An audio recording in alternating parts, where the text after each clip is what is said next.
Sobrang ganda. Kung meron akong isang lip gloss na ma-recommend sa inyo, eto na yun. Eto guys, yung Roman nag-lasting water gloss.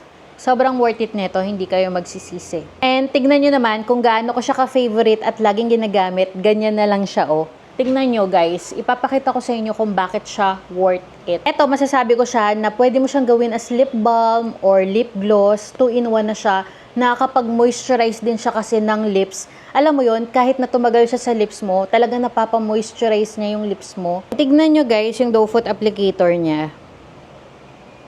Sobrang underrated nito at meron na rin gumaya sa Doe Foot applicator niya na local brand dito sa atin.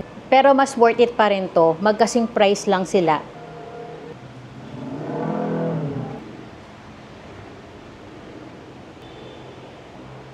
Sobrang ganda. Ang gusto ko pa dito, meron siyang cooling effect na talagang nakaka-fresh siya ng lips. And nagtatagal din siya guys ha. Kung hindi ka kakain or hindi ka iinom, talagang nagtatagal siya. And habang tumatagal to, sinisip in siya ng lips mo, which is yun yung nagpapa-moisturize.